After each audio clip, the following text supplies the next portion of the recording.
Hi viewers, welcome to my kitchen Banu கைமணம். இந்த மாதிரி குளிரான நேரத்தில் சூப் சாப்பிட்றதுக்கு நமக்கு ரொம்ப பிடிக்கும். பாஸ்தாவை வச்சு இன்றைக்கி ஒரு வித்தியாசமாக வெஜிடபிள் சூப் ரெசிபி நான் ட்ரை பண்ணியிருக்கேன். ரொம்ப டேஸ்ட்டாக இருந்ததுங்க. கண்டிப்பாக செஞ்சு பாருங்கள். ஈவினிங்கில் குழந்தைங்களுக்கு ஒரு குட்டி பசி வரும், ஏதாவது செஞ்சு கொடுன்னு கேட்பாங்க. அப்போ இந்த மாதிரி பாஸ்தாவை வச்சு ஒரு வெஜிடபிள் சூப் ரெசிபி நீங்கள் ட்ரை பண்ணி பாருங்கள். ரொம்ப ரொம்ப ஃபில்லிங்காக இருக்கும், ரொம்ப டேஸ்ட்டாக இருக்கும். வாங்க அதை எப்படி பண்ணுறதுன்னு பார்க்கலாம். அடுப்பில் இப்போ நான் ப்ரெஷர் பேன் வச்சுருக்கேன். அதில் ஒரு தண்ணி குடிக்கிற டம்ளரால் 3 டம்ளர் தண்ணி ஆட் பண்ணிக்கோங்க. 1 டம்ளர் பாஸ்தா அப்படின்னா 3 டம்ளர் தண்ணி. ஏன்னா நம்ம சூப் மாதிரி பண்ண போகிறோம். அதனால் அது வெந்ததுன்னா பாதி தண்ணி அது இழுத்துரும். மிச்சம் இருக்கிற தண்ணிக்கு நம்ம சூப் மாதிரி வச்சுக்கலாம். இப்போ 1 டம்ளர் பெரிய டம்ளரால் பாஸ்தா ஆட் பண்ணிக்கிறேன். வீட் பாஸ்தாவும் கிடைக்குங்க. உங்களுக்கு விருப்பமான பாஸ்தாவை வாங்கி ஆட் பண்ணிக்கோங்க. இது நல்லா வெந்து வரட்டும். இது நல்லா வெந்திருக்குங்க. இப்போ ஒரு 3/4 பங்கு குக்காக இருக்குது. இந்த நேரத்தில் நம்ம வச்சுருக்கிற பொருட்கள் எல்லாம் ஒன்று ஒன்றா சேர்த்துடலாம்.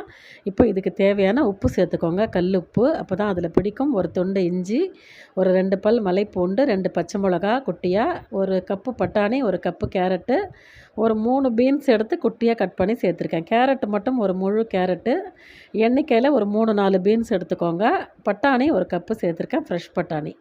இப்போ இது எல்லாம் அந்த பாஸ்தாவோட சேர்ந்து நல்லா வேகட்டும். இப்போ 1/2 டம்ளர் பால் ஆட் பண்ணிக்கோங்க. இப்போ நம்மக்கிட்ட ஃப்ரெஷ் க்ரீம் இருக்காது இல்லைங்களா, அதனால் நான் பால் ஆட் பண்ணுறேன். சர்க்கரை வந்து ஒரு 1/2 டீஸ்பூன் சர்க்கரை ஆட் பண்ணிக்கோங்க. இப்போ இது நல்லா வெந்துருச்சு. பால் ஆட் பண்ணியாச்சு, சர்க்கரை ஆட் பண்ணியாச்சு. இப்போ இந்த சூப்புக்கு தேவையான பெப்பர் பொடி, இப்போ கொத்தமல்லி தழைகள் ஃப்ரெஷ்ஷாக மேலே ஆட் பண்ணிக்கோங்க. சூப்பரான யம்மியான பாஸ்தா வெஜிடபிள் சூப் ரொம்ப ரொம்ப குயிக்காக ரெடி ஆகிடுச்சு. கண்டிப்பாக செஞ்சு சாப்பிட்டு பாருங்கள். ரொம்ப ரொம்ப டேஸ்டியாக இருக்கும். இப்போ இதுக்கு இன்னும் வாசனையாக சாப்பிட்ணும் அப்படின்னா கரம் மசாலா ஒரு 1/4 டீஸ்பூன் ஆட் பண்ணிக்கோங்க. ரொம்ப டேஸ்ட்டாக இருந்தது. கண்டிப்பாக ஸ்கிப் பண்ணாமல் ஆட் பண்ணிக்கோங்க. ரொம்ப பிரமாதமாக இருக்கும் டேஸ்ட். இது எல்லாம் சேர்ந்து 1 நிமிஷம் கொதிக்கட்டும். மசாலா வந்து பச்சை வாசனை போகட்டும். அவ்வளவுதாங்க, நம்ம சூப் ரெடி. வாங்க அதை இப்போ நம்ம சர்வ் பண்ணலாம். நல்லா சுட சுட கப்பில் விட்டு பட்டரை வந்து மேலே கட் பண்ணி போட்டு நீங்கள் கொடுத்தீங்க அப்படின்னா குழந்தைங்க வேண்டானே சொல்ல மாட்டாங்க. பெரியவங்க கூட சாப்பிட்லாம். ரொம்ப ஹெல்த்தியானதுங்க. எதுவுமே நம்ம வதக்கலை. எந்த விதமான ப்ரிசர்வேட்டிவும் இதில் கிடையாது. பாஸ்தா வச்சு இந்த மாதிரி நீங்கள் ட்ரை பண்ணி பாருங்கள். ரொம்ப டேஸ்ட்டாக இருக்கும். இந்த குளிரான டைமில் இந்த மாதிரி சூப் சாப்பிட யாருக்கெல்லாம் பிடிக்கும் அப்படின்னு கமெண்ட்டில் சொல்லுங்கள். இந்த வீடியோ பிடிச்சிருந்ததுன்னா நம்ம பானு கைமணம் குக்கிங் சேனலை லைக் பண்ணுங்கள், ஷேர் பண்ணுங்கள், மறக்காமல் சப்ஸ்கிரைப் பண்ணிக்கோங்க.